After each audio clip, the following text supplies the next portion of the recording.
when we think of something as sacred, we're a lot more likely to protect and defend it.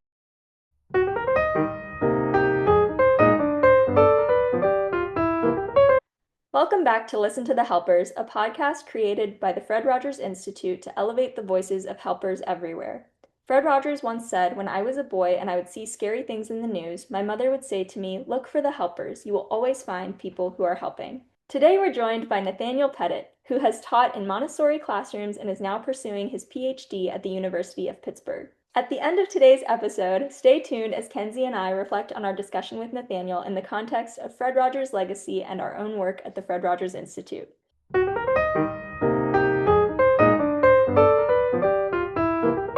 Nathaniel, thank you so much for joining us on today's episode of Listen to the Helpers. We'd love for us to start off with you sharing a little bit about yourself with anybody who's listening. Obviously, we know you, we've known you for quite some time, but for those that don't know you yet, could you tell us a little bit about yourself, where you're located, where you're from, and what you do? Absolutely. Yeah, it's such a pleasure to join you, Kenzie and Sarah. And so my name is Nathaniel Pettit.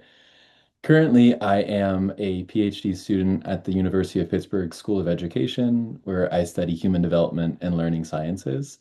It's been a great pleasure of mine to be in the Fred Rogers Institute orbit for many years now in a couple of different roles and capacities, but it's been an incredibly important part of my journey. Before coming to my PhD program, I was an elementary school teacher. I taught first through third grade in public and private Montessori schools in both upstate New York and Washington, D.C. But I'm originally from Western Pennsylvania. I grew up in Butler County, just north of Pittsburgh, near a small town called Saxonburg, which was the home of one of Fred Rogers' favorite restaurants, the Hotel Saxonburg. So I consider myself a son of Western Pennsylvania, and I live in Pittsburgh today. And so, yes, it's so great to be here. Yeah, and we're so happy you could join us back in the Western PA region too. So what inspired you to kind of go into like the EC or elementary field or even like Montessori in the first place as well? My journey in Montessori education, I like to say, began before I was even born. Whenever my mom, Marla, started her career as an educator. My mom has taught in Montessori schools since she was a teenager. She is now in her mid 60s and has been teaching for more than 40 years. Whenever when my older sisters were quite young, my mom Marla and my dad Al started their own Montessori preschool just north of Pittsburgh, and have been running that school for well over 30 years now. So it has truly always been in the family to be interested in education and in particular early childhood education. And it has always been a big part of our family's identity. So when I think about my journey, I think about this feeling of that the early childhood field was in many ways my roots, and in making the decision to become a teacher myself, it very much felt like a returning to a lot of things. And of course, I taught in Montessori schools, in which our ways of teaching, our ways of learning, the materials that we work with, in so many ways felt very familiar, even though I was in unfamiliar places, places that were new to me, upstate New York and Washington, D.C. Um, but I also do really think a lot about the absolutely critical role that the Fred Rogers Institute played in that journey. Whenever I was in college, I did a great deal of work around affordable housing and housing insecurity, and a lot of my college years were really shaped by experiences of public service, experiences of community engagement. And late in my college years, I kind of started to kind of interrogate that route, and actually came to think a lot about Fred Rogers, even though I was not yet working in the early childhood field. And a really important mentor of mine, who was at my college, someone named Steve Bloomfield, and as I was writing applications for jobs and fellowships for after college ended, um, Steve really helped me to see this Fred Rogers connection, even though I wasn't yet working in the early childhood space. And he really helped me to embrace this deep connection that I've always felt to Fred Rogers as someone who, like me, is also, a son of Western Pennsylvania, and is someone who modeled so many things so incredibly well. One of which being the sense of us all being connected, of our fates, of our well-being, so connected to our neighbors, to our folks, to folks down the street, to folks whose lives may be move near our own, but might be a little different from our own in other ways. And so after graduating college, I was really lucky to have a number of experiences that brought me even more explicitly into the Fred Rogers Institute. I was back in Pittsburgh following my college graduation and got really lucky to get tapped into the work of the Fred Rogers Institute, working for a brief amount of time with two of the Institute's former directors, Dana Winters and Junlei Lee, on a project in which they were helping some wonderful community-based organization in Philadelphia grow and expand their youth-facing programming. And it was in that role that I heard Junlei Lee talk a lot about this idea of this Fred Rogers idea of it is often better to be a helpful appreciator than a helpful critic. And it was so amazing to see that ethos, that value live out in this work that I was helping to support in small ways, as these organizations thought so deeply about the sorts of programming that they wanted to offer. And then in that year, I also was so lucky to get connected with another person who takes deep inspiration from Fred Rogers, Greg Bear, the executive director of the Grable Foundation, and someone who is also deep in the Fred Rogers orbit. Greg and his co-author, another person that I consider an important mentor, Ryan Rudzuski, had just released a beautiful book called When You Wonder You're Learning, that's all about the learning sciences that informed and guided Mr. Rogers' Neighborhood and the work of Fred Rogers more generally. And so there are all these sorts of kind of forces coming together, bringing the work of Fred Rogers more deeply into my life and really helping me to embrace this return to my roots in terms of education, in terms of early childhood education. And it was after that year that I went into my first couple of years of teaching. And then, of course, during those years of teaching, the Fred Rogers Institute remained a huge part of my experience. I was a member of the Educators Neighborhood, which is how I met Sarah, who led the group that I was a part of, which was so wonderful, especially an incredibly important space of reflection in my first years of teaching. I had the wonderful experience to stick around in the educators neighborhood as an inquiry educator, diving deep into the Fred Rogers archives at St. Vincent to explore Fred Rogers and another amazing early educator and pedagogue, Dr. Maria Montessori, of course, who was behind the Montessori style of education, and have just kind of kept looking for reasons to stick around and be in the orbit. And right now, I'm really excited to be working with Sarah and Annie White at the Fred Rogers Institute in learning more about amazing programming that you all are getting off the ground and supporting mothers with young children and the family connections groups. So all this to say, I think I just keep sticking around and keep returning and keep asking to be involved as much as possible because Fred Rogers is such a deep inspiration, both professionally and personally, but also because the folks who carry on Fred's legacy at the Institute are do so deeply well and with such grace and with such thoughtfulness and with such care that it's a continual. I feel like every time I'm in the Fred Rogers Institute, I'm thinking this is the happiest place on earth, and I can feel my cup being filled, and I can feel my why of the work being restored. So if it's okay, I'm just going to ask to just keep swinging by and keep being in your orbit because it means so much to me. We are so thankful that you keep sticking around and that you stay in our orbit. You are one of the people that, when we get an email from you or any kind of request from you of like, oh, can I be involved in this or can I stay involved in this? We're like, we don't even have to think about it. We don't have to consult as a team. It's always a yes, no matter what. You are always welcome in all that we do, for sure. And I appreciate all of your kind words for sure. Kenzie and I'm sure, are sitting here. I can speak for both of us that we're like We're so flattered that you're saying all these Yeah. kind things about us. I loved what you mentioned about people's well-being being connected to our neighbors. That really stuck out to me and what you shared just now. And um, you shared so many good things, and I'm so thankful to hear your story directly from you of like how you came to be a part of the Fred Rogers Institute orbit. Because, like you mentioned, I was your small group leader in Educators Neighborhood when you first got involved in that program. But I had known that you were involved in the Institute's work before that, but I wasn't really sure how for a while. So it's nice to officially hear the story of the how. Um, and when you were in my small group, that was when I had just started full time at the Institute. So this feels Mhm. very full circle for me too, to be like, I don't know, to stay connected to you in this way and kind of extend the story here. So that's really special for me too. Um, I'm wondering, so you've obviously been involved in Educators Neighborhood in a few different capacities. You've been involved in our work in general in a few different capacities.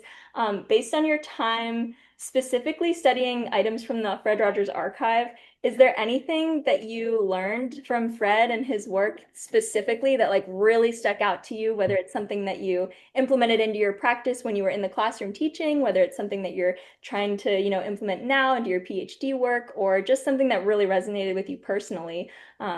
Is there anything that comes to mind? Absolutely. And I would say, if anyone ever has the opportunity to spend time in the archives, I couldn't encourage you to do it enough.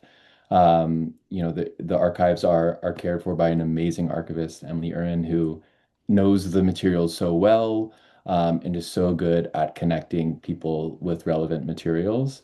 And it's just an absolute joy to feel this closeness to Fred, that of course most of us have felt, via the neighborhood program. But to feel I always think about like looking at handwritten notes from Fred. He had these like beautiful letter Fs that were just like, if anyone has seen his handwriting, they're incredible. And to just think about, that his hand moved over the paper is a special thought. But I know one of the on over the course of 2 years, with Emily's help, spent a lot of time trying to kind of parse out Fred's understanding or Fred's potential connection to Maria Montessori. I think and in large part because of my background as someone from Western Pennsylvania, who had Montessori education be a huge force in my life because of my parents. I think I always had this kind of inkling that Fred and Dr. Maria Montessori had a lot of shared roots. But I was really curious, kind of was that kind of hunch, that kind of gut feeling, might it be supported in the archives? And I would say there wasn't evidence that and of course Maria Montessori lived before Fred.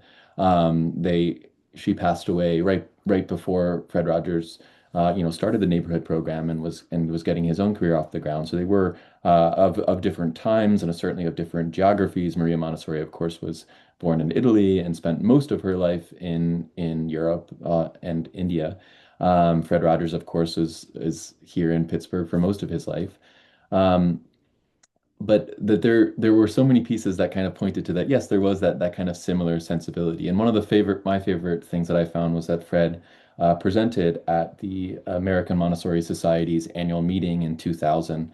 And in doing so, there were a couple really interesting things that I found. One was that he insisted, or rather, that the original presenter was Jonathan Kozol, who's an acclaimed journalist who wrote very serious books about the shame of poverty in the United States and its impact on young children, especially in New York City. Someone who cared deeply about childhood, but took it from this very different lens. And Jonathan Kozol was originally invited to speak at this American Montessori event, but he insisted that Fred Rogers join him. And so it was really interesting, for one thing, to learn about this friendship of Fred Rogers and Jonathan Kozol, two people who cared so much about children, but whose work was dramatically different. But nonetheless, there were many files of their that covered their friendship, that showed letters going back and forth, that showed one of my favorite things was a collection of photos of that Fred made of a visit to one of the sites that Jonathan wrote a lot about in the Bronx. And of course, these amazing photos of children just being absolutely floored that Fred Rogers was in their space. And then another thing that I found in this kind of journey of learning about Fred's understanding of Maria Montessori was that at first, I think he didn't know much. And he reached out to an acquaintance, someone named Georgia George, who had participated in and had gone through a Montessori teacher education program. And I don't know how they met. That wasn't made clear in the archives, but Fred requested Georgia's essentially class papers. And so there was a copy of Georgia's papers in which she talked about her understanding of Montessori education, and Fred very clearly read them closely, underlining different phrases that resonated with him. And he used that class paper from Georgia to frame the speech that he delivered to the American Montessori Society's annual meeting. And so, so much I think comes through in that. One being uh, Fred's ability to connect with people who approach the work from different angles, and someone like Jonathan Kozol, his deep ability to make these amazing connections with people. But then also his humility, even though at that point in his life in 2000, he was, by all extents, an expert in child development, someone who, of course, was shaped by truly the greatest minds of his time in the field, of people like Margaret McFarlane, but also Eric Erickson and Dr. Benjamin Spock, people um, who shaped Fred so deeply and were at the forefront of the field, but nonetheless, his humility to be able to, reach out to an acquaintance who maybe had a little bit more insight into Maria Montessori and to learn from her, and to share that knowledge and to share that learning with others. So uh, being in the archives is an amazing experience, and one that just always affirms Fred's humility, his humanity, his deep desire to do work well and to honor and uplift and appreciate others is always an affirming experience, and one that I'm always grateful to get to engage in. Something that Fred thought was super important was this idea of meeting children where they are, which you Mm. just basically had said yourself too. And to find that connection with Montessori's work is really interesting. Like I learned about Montessori when I was in college because I was originally a pre-K 4 major and I switched to secondary. So I know a little bit about Montessori. So I kind of have a curious question for you, just personally. Like, what does a Montessori teaching program look like? Does it differentiate from one you'd see at like a university? Like, what does that look like, really? That's a great question. Of course, I have only ever experienced the Montessori teacher education program, so it might be a little bit hard for me to compare. But I would say there's an interesting mix of course, when folks think about Montessori education, oftentimes the first thing that people think of are the materials, because Maria Montessori believed, especially for young children, that so much learning happens through the hand. And so much of the Montessori materials are incredibly well thought out materials that are designed to support the child on this progression from very concrete thinking and learning to more abstract thinking and learning. And so, of course, in the teacher education programs, a lot of what one does is learn how the materials work and learn how to present the materials. But in Montessori education, there is as much of an emphasis on anything as what Montessori called the spiritual preparation. And spiritual not being in any particular religious sense, but more so that as educators, we are here to help guide children. And oftentimes in the Montessori world, educators are referred to as guides rather than as teachers, with this idea being that ultimately children, and I would argue humans in general, we we really can't learn from anyone. We learn alongside, and we can make incredible investments and support one another's learning. But ultimately, learning is like a deeply, deeply personal journey. There's only one person who can help you learn something, and that's you. Um, but we can have people who care about us guide us along the way and help be responsive to our interests and our loves and our curiosities and our wonder. And so that is to say that I think we can guide each other. And so I think so much of the Montessori teacher education journey is about kind of developing the capacities to to be curious about the child that's in front of us, to be what Montessori would often kind of frame as like a scientist who is constantly looking for the child who is not yet there, who is not in front of us, but may be in front of us in a few weeks, in a few months, in a few years. And and I think that's one of the many ways in which I always saw Fred and Dr. Montessori as so connected, as so much of their work grounded in the idea that every single one of us is unique.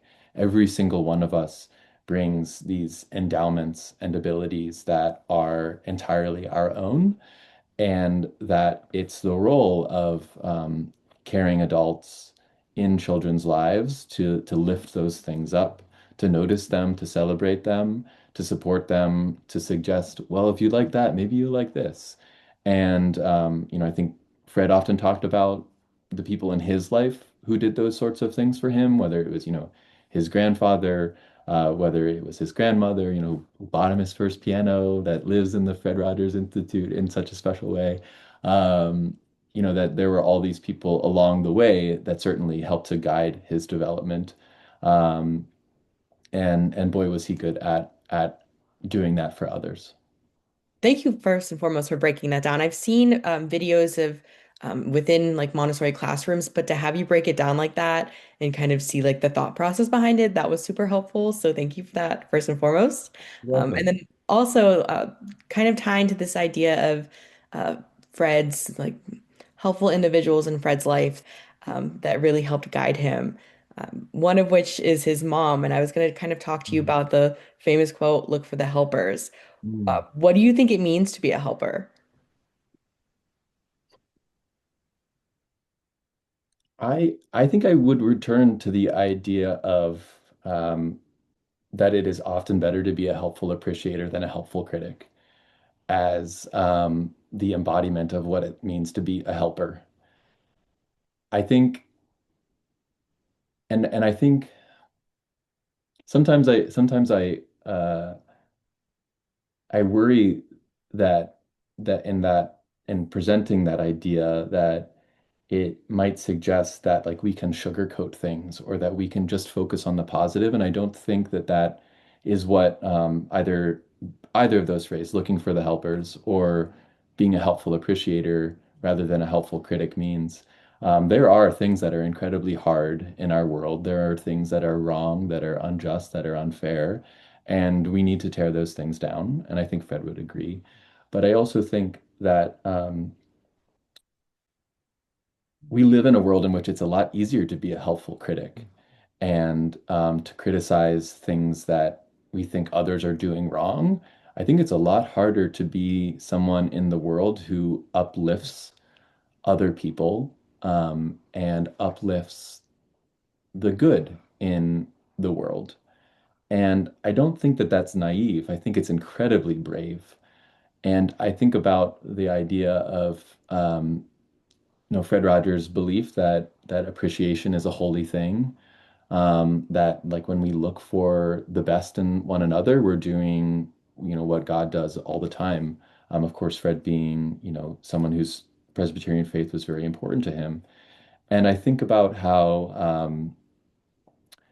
how powerful appreciation can be and how powerful cultivating appreciation is in one another and especially in children. That whenever we cultivate appreciation and gratitude, we help others to see what is sacred in one another. Um, and when we think of something as sacred, we're a lot more likely to protect and defend it. And I think that that is why it is so important to help the people whose lives move in our own appreciate and recognize what is sacred in them. It is so important in working with children to help them identify what is sacred in themselves and in one another. But I also think about what is sacred and how helping children to appreciate what is sacred, for example, about this planet. And one of the quotes that I loved in my time in the archives was this Fred Rogers idea. Um, it was an address I believe he gave at Thiel College in the late 60s. So while he was still a relatively young man, and he kind of reflected on it. I won't be able to quote it exactly, but reflected on this idea that it may be that planet Earth is the only place that life can exist in, certainly in our galaxy, and maybe in the universe. And he engaged in a little thought experiment of like that's like saying that there's only 1 square inch of soil in the whole world that can grow anything, and it happens to be in your backyard. And like when you come to that idea, you treat that square inch quite differently. You when you learn to appreciate it, you see the tremendous value in it, and you probably behave quite differently. You probably protect that square inch quite differently than you would if you didn't have that kind of appreciation. And I think the same is true for in people when we can learn to appreciate and recognize the sacred in our neighbors. Um, we learn to protect and care about them.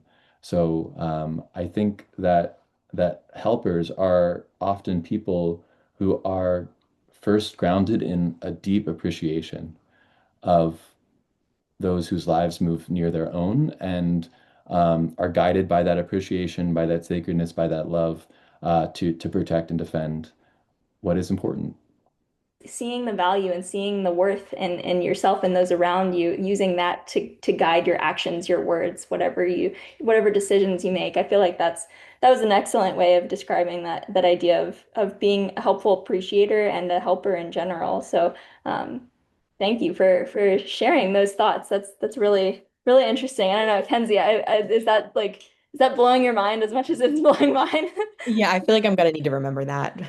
Obviously, there's a lot that comes with being in the early childhood field, the elementary educator field, and you kind of already detailed like what it looks like to be in the Montessori space. Like the logistics of it, the preparation for it, the nuts and bolts of it. But is there something that maybe goes a little more unseen about the work that you do, or just like about early education in general that you wish people knew, or you wish people maybe understood a little bit better? Yeah, I think when I think about maybe what goes unseen, I think a little bit more about my work now and kind of stepping out of the classroom and into the world of research, which is very much where I am in my PhD program. And it's been an interesting shift to, to step away from the classroom, to step into the world of academia. Um, and I'm lucky to be a part of a large longitudinal study that's been following families in Western Pennsylvania. And part of that research is conducting home visits where we collect most of our data with kids who are now in first and second grade. And it's such an interesting shift to be, for one thing, with kids, with one kid for maybe an hour and a half while we're doing our assessments, while we're collecting our data, and then to step away and maybe see that family again in a year, but maybe not. And I think it's personally been a bit of a struggle to not have that same opportunity that you have when you're a teacher of of building relationships over the course of a school year. And in the Montessori setting, where you'd see where kids would spend, most 3 years within a classroom, multiple years, and so that so much of that work is of building a relationship with a child is so consolidated and accelerated. And there I think that academics and researchers have a lot of work to do in building and doing a better job of building trusting relationships with families. And something that I sometimes kind of feel, I think that there's a certain sense among families sometimes that the role of a researcher is to like identify the things that the researcher thinks is going wrong um, within within a classroom or within a school or even within a home environment. And something that I wish was seen more in the world of research in the early childhood and education and family sciences field was that to me, and I think to a lot of amazing researchers I've encountered along the way so far in my graduate school experience, is that I think that really great researchers, really great academics are ultimately really great storytellers who don't by any means have a monopoly on knowledge, but are rather really great at bringing knowledge forward and amplifying knowledge that exists within communities, within schools, within families.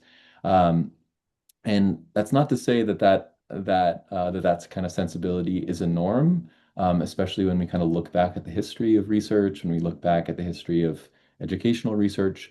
But I would say that I think there are more and more researchers, both folks who are faculty members at a place like Pitt, but also folks that I consider colleagues and similarly aged researchers in training who are very, very committed to research that uplifts and centers knowledge that exists within families, within communities, and looks for ways for research experiences to be a positive and affirming experience. And maybe that goes back to this idea of researchers striving to be helpful appreciators rather than helpful critics. And not to say that we're there, but I do think that there are a lot of researchers who I've been able to come in contact with who really want to be that helpful appreciator to uplift knowledge that exists within communities, and to share it as a storyteller does. That's so interesting that you're framing it as like researchers as storytellers. And I feel like that is probably something that does go unseen because I feel like I totally get what you're saying of like people tend to be like skeptical of researchers. And um I'm not sure that storyteller and researcher would be synonymous for a lot of people, but I think you're right that it should be in a lot of cases. Um and speaking to what you said about like you having a little bit of a struggle with the relationship aspect, I'm sure that's even harder coming from your experience in the classroom when you did get that opportunity, not just like thinking of the idea of like, oh, in a classroom, you would get this opportunity to build long-term relationships with students and families, but you actually did have that real experience of being able to build long-term relationships and then switching to this format of it being so quick and like you said, maybe sometimes you see those families again and maybe sometimes you don't. So I can only imagine how much more challenging that adjustment is given your previous experience too. Absolutely. Yeah, I one of my favorite things that we get to do at the Institute is I love getting to do research with Annie, who's Mm. obviously our director of research and evaluation. So to hear you kind of describe it as being a storyteller and creating these really positive experiences makes me super happy, and I'm going to move forward with thinking of it like that. Like that is super beautiful, Nathaniel. Like how you, I don't know, that's great.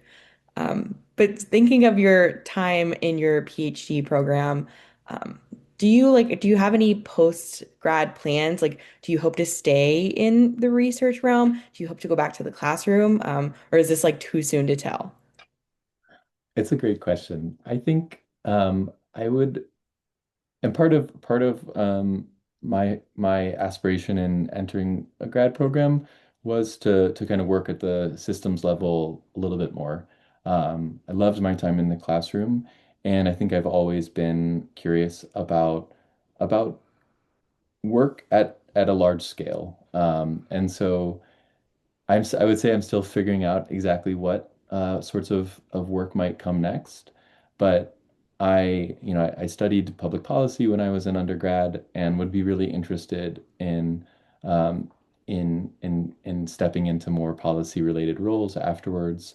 Certainly into continue being able to continue research, but I think about um, also wanting those research roles to offer the opportunities to stay close to kids and families. And so I think I'm sort of trying to pull all these pieces together of really enjoying getting to think about systems, about policies and practices that shape those systems, about ways in which we can, you know, make a make places like the neighborhood of make believe more reality and more how we can use policy and research to imagine societies in which the needs of children and families are made more front and center while also not wanting to feel far from those families and those children. And I think I'm still in the process of figuring out what are the sorts of what are the sorts of work that give you that ability to think at a big scale while also staying deeply connected to the experiences, to the children, to the families that we hope that work helps and supports in their learning and growing. Yeah, I think that's like the ultimate challenge of like you have all of these and a good challenge to have, but you have all of these options. Like you could go down all of these different paths, and how do you find a way to kind of combine all of your passions and do it all without doing too much, you know? Yeah, if you've got any answers, let me know. Yeah, I wish I did. I really wish I did. I feel like Kenzie and I are still trying to figure that out ourselves. Yeah. Like, how do we do everything? We want to do all of the things. I'm curious, you talked a lot about this idea about being a helpful appreciator. We talk a lot about that in our work at the Fred Rogers Institute as well. Um, you've explained that idea of being a helpful appreciator very well, and I'm curious if you have any advice for anybody listening who has heard that term for the first time today and it's maybe sticking with them? How can somebody be a helpful appreciator in their day-to-day life, whether they're in the education space or not? Um, just like being a human in the world. And you mentioned earlier about, there is a lot of bad and there are a lot of things that are unjust and wrong, but how do we kind of uplift the good things over the bad things? It's such big work. And I think it's a work that will last a lifetime for everyone. Um, I I do think, again, that to me, Fred Rogers is so important. And I think that we each of us need those sorts of of of figures in our lives that that show what it looks like to do the work. And it doesn't have to be Fred Rogers.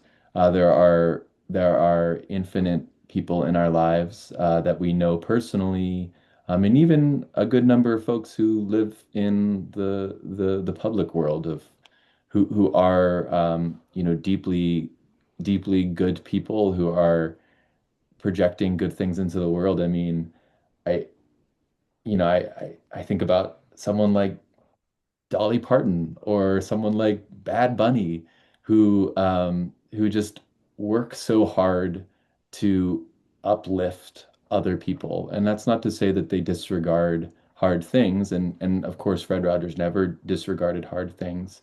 Um, but I think that they still center themselves in love. And um, I think it can be really easy to articulate things we that we dislike and that we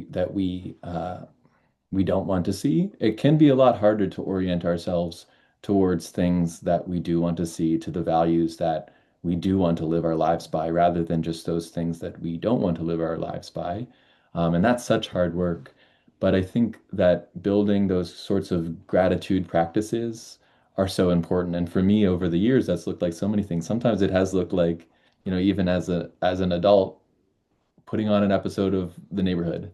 But other times it's gardening for me is a big gratitude practice, and uh, and kind of being able to appreciate the natural world and its amazing ability to give it of itself freely without any expectation of things in return. That plants can produce these incredible fruits without asking for anything in return.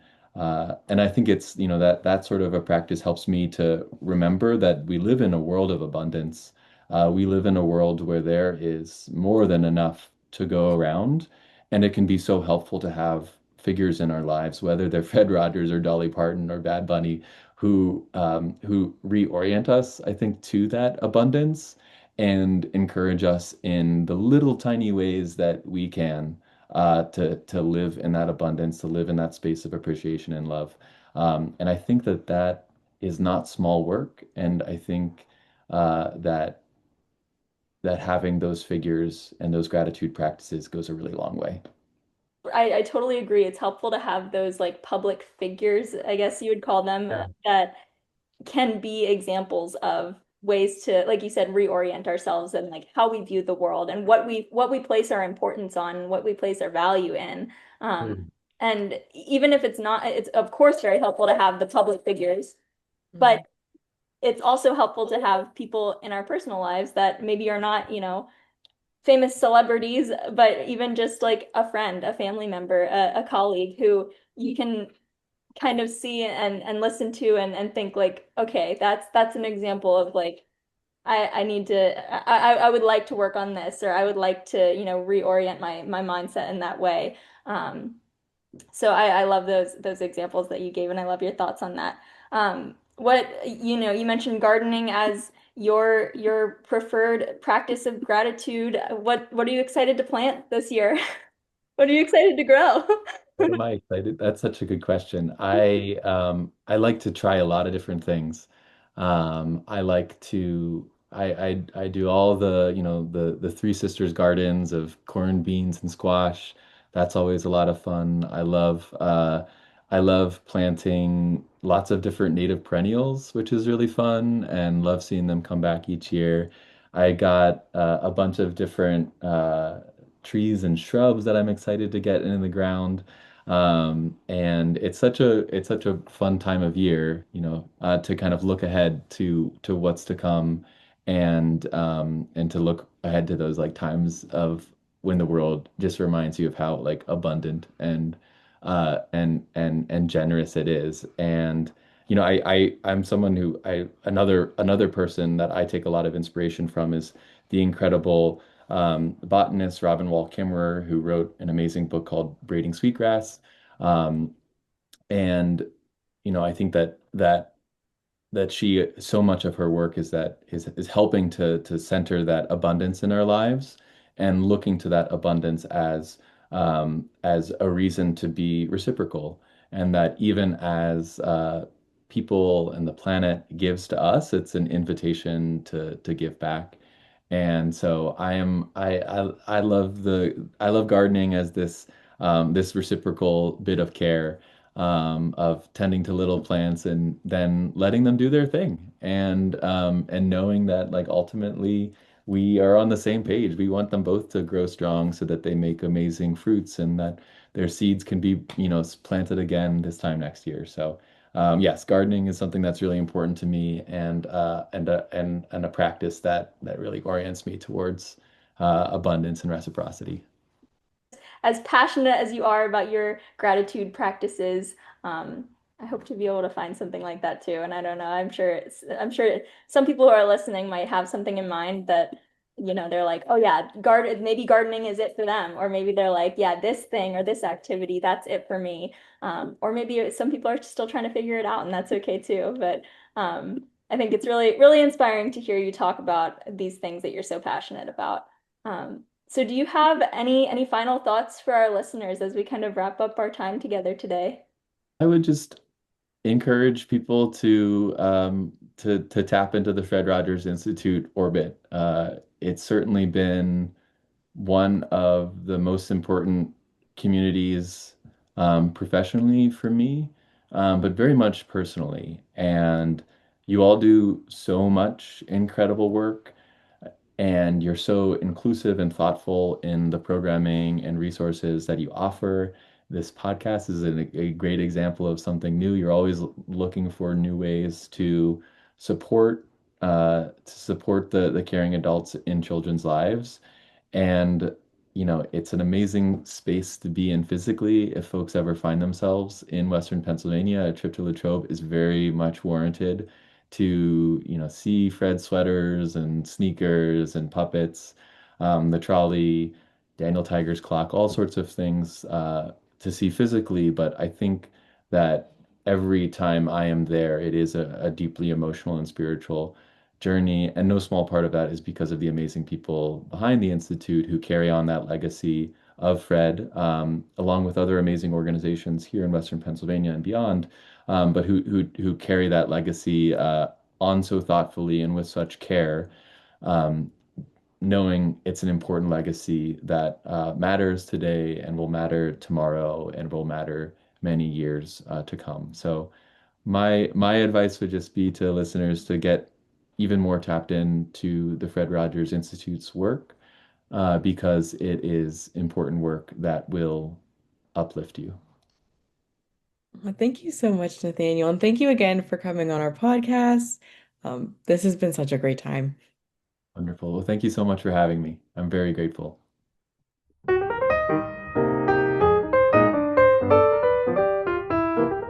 Kenzie, what did you think about that conversation with Nathaniel? Oh my gosh, so enlightening. I don't even know where to start. Honestly, I've known Nathaniel and you've known him a little bit longer, but for the past couple of years, and it's always great to hear from him. And I always feel like he has so many great things to say. And this episode is no exception. What about you? What did you think?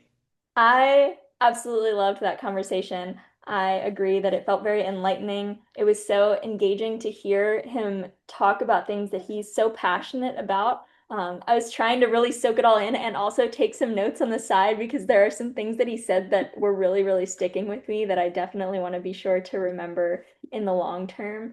I'm wondering, before I share some of the things that stuck out to me, is there anything in particular that is really sticking with you from what Nathaniel said and what we talked about with him? Yes, I also have a big notebook full of notes that I took during this conversation because I loved it all. I know that I really liked, and I said this like in real time, but the way he described being a researcher as a storyteller and how important it is um, to create these like positive, affirming experiences, and also because you're telling someone else's story, you're using your research to share a particular message or your findings in such a way that respects them and also lets others know what's going on and kind of adding a voice into a larger conversation. And I know I did not repeat it the same way he did, and he said it much more eloquently. Um, but as someone who does dabble in research at the Fred Rogers Institute, um, it I don't know, I really like the idea of being a storyteller and with our work with educators, getting to bring all of their voices into a one larger conversation on things like their well-being or, other things like that. So I really enjoyed that in particular. Yeah, and you mentioning bringing their voices, bringing educator voices around a larger topic of like their well-being. I mentioned that I appreciated him saying this when he said it, but he talked about people's well-being connected to their neighbors, and in all of the work that we do serving educators specifically, their well-being is their professional well-being for sure is very tied to the other educators in their orbit. So I think that like your well-being, being connected to your neighbors, I think that's a really interesting thing to think about too. And I hope that with our work with educators, I hope that we're able to tell some of these stories. And I feel like the way that he framed it was really, really inspiring to kind of give us another reminder of our why, why we do what we do, to share these stories of educators and make a difference based on the stories of these educators and these helpers that we serve. I also really like the fact that he was honest that he doesn't particularly know what he's going to do post his PhD, Yeah. that he knows that he wants to continue supporting children and their families in some way, but he's not sure if he wants to return to the classroom or continue on in some other way. And that was just really nice to hear because sometimes, like, yeah, it's okay not to know what we're going to do exactly. We know what we want to do. We know we want to help children and we know we want to help families, but we don't know, like, I don't think people realize how big the educational field really is. Like, while teachers are really on the front lines with children and their families, like it's so much more vast than people can realize, especially if they're outside of that field. Yes, absolutely. And I agree that it's very comforting to hear somebody who, especially somebody who we respect so much and we know is so capable of doing whatever he wants to do in the field, to hear him say, like, I don't know yet. It's really comforting to know that, it is okay to not know what we're doing. Even from like a day to day, like we know that we want to help people, but that how we get there, there's so many paths that we can take, even with just our work at the Fred Rogers Institute. There's so many paths we can take to help the people that we want to help. Right, because most, not everybody, but several of us on staff like have education degrees. And, at first when you graduate, you're like, okay, well, obviously I'm going to become a teacher. But I don't think young people realize like there's so much you can do with an education degree, and there's so many ways you can continue to help people Yes. that you just the opportunities are endless. So Mhm. it's really amazing that he was able to talk about it and talk about his time at Pitt and the great research that he's doing. So I'm excited to learn more about that in the future too. Me too. Thinking about the six fundamentals of learning and growing, I will say that I feel like he kind of touched on all six in our conversation with him. I feel like we could talk for another whole hour about how he touched on each of the six, kind of like inadvertently.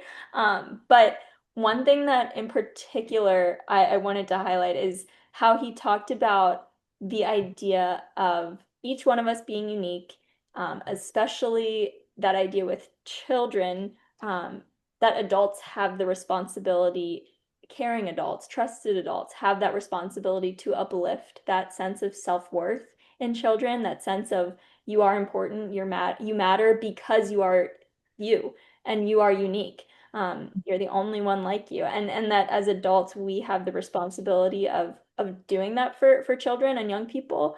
So that definitely made me think about self-worth. He also talked about um, I identifying what is sacred in others. I love the way he phrased that because he mentioned that when you view something as sacred, it feels that much more important to protect it. And that was another like that was another mindset shift for me because of course you want to acknowledge what's important about other people and you want to uplift their self-worth. You hope that people will do that for you, but to acknowledge somebody as sacred, that word is like it's a simple word, but it makes such a difference in how we view each other. I think if we view each other as sacred, we do want to protect each other.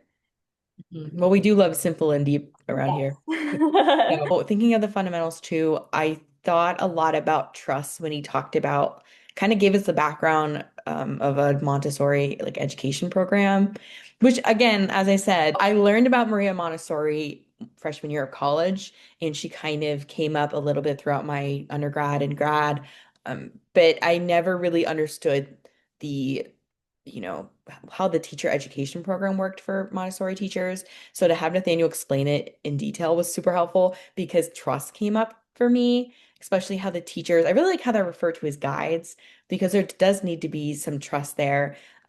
Because while they are taking kind of like a little bit of a step back, there is that trust that they are still going to be there regardless to guide them, which I thought was really beautiful. I love that you phrased it like that because I was also thinking about trust, but I was thinking about it in how the children learn to trust themselves. So that's interesting that you thought about the same thing, but in a different way. But I think trust for sure applies to the Montessori classrooms in what he was sharing. Curiosity too, looking and listening carefully. You're trusting the students to learn things and explore things and be comfortable with the environment. So that has curiosity and looking and listening carefully all over it. Yeah, I actually I went to a Montessori school when I was little, and I feel like Montessori has a special place in my heart because it's like I went to study early childhood education, and that, you learned a little bit about it before you switched your major into going to, focusing on the older kids. But since I stuck with the early childhood route, I definitely had Maria Montessori on my mind frequently. I feel like even though I attended a Montessori school when I was really little, I still have memories of the classroom, of the teacher, of like some of the things that like my favorite, materials in the room that I feel like I remember playing with often or exploring often. And so I feel like as an adult looking at it from like an educator's perspective rather than a child's perspective, I can appreciate that all the more. So I do have a question for you, Kenzie, because Nathaniel talked a lot about his gratitude practices and how gardening is it for him. I'm going to put you right on the spot here and ask you, what would be that for you if you have a thing, whether it's like gardening or it's specific, like his activity, or maybe it's a little more vague, but what would be your thing that kind of like grounds you and reconnects you, and kind of reorients you to see the good in the world? I I feel like this has come up in the podcast for me before, but I genuinely like volunteering my time. Like I did it in high school. I would spend time in a dementia unit of a nursing home with a family friend, and I'd go once a week just for fun. Because those individuals are usually people whose it is difficult to go see your family when they're going through something traumatic such as dementia. So usually they wouldn't have many family members or family friends coming to visit them. So it was just really important to sit with them and kind of talk to them and sing songs, and it made me really grateful for the time that I have now, because when you hear someone say like, "Oh, enjoy being young," and it doesn't feel sometimes that joyful when you're in your 20s. But, I know looking back when I'll be older, it'll be much more meaningful to think about my 20s and getting to spend time with loved ones and family members. Um, so I feel like spending time volunteering in my community makes me grateful. Do you have a particular grateful practice or gratitude practice that you I feel do? like I feel like I'm like constantly searching for my like thing. You know what I mean? Like I feel like I really want to have like a one thing that like this defines me as my gratitude practice. But I think the truth is and the reality is that I think there are a lot of little things and a lot of little moments that help me kind of feel that sense of being grounded and reorient myself into being like, okay, things are good. Like things can be good, even if they're not good right now. Things can be good. I think in general, getting outside, especially like if I can see the sun, like if I can just like get a breath of fresh air, that even though it's such a small thing, whether it's like taking a walk or having a picnic or going for a run or just literally stepping outside for a second and breathing in the fresh air. I think that can like remind me that the world is much bigger than myself. And if I'm having a bad moment or a bad day, that doesn't mean that everything is bad forever and ever the end. And Mm, it can be a good reminder of like uh, everything. I'm not the main character. As much as I want to be, I'm not the main character. Everything is not about me. The world is a vast, place with lots of things going on for lots of people. And I think just like that mindset shift of it's not about me. It's just we're all living life and we're all just trying to make it through and we're all mm, just trying to have a good time. And mhm. and let's just do it however we can. And I don't know. That's kind of a cheating answer, but that's what I think. You know what? We are just trying to all have a good time. I think we should end on that note. I think that's a perfect way to wrap up an episode. Do you have anything else that Nathaniel talked about today you'd like to, you know? Like I said, we could go on for hours and hours because he said so many great things, but I think you're right that it's good to end there. So thank you so much again to Nathaniel. Thank you, Kenzie, and we'll see you next time.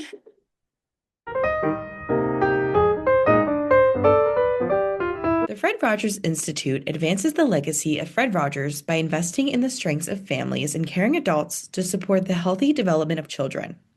To learn more about the Fred Rogers Institute and our initiatives, visit fredrogersinstitute.org and follow the Fred Rogers Institute on Instagram, Facebook, and X.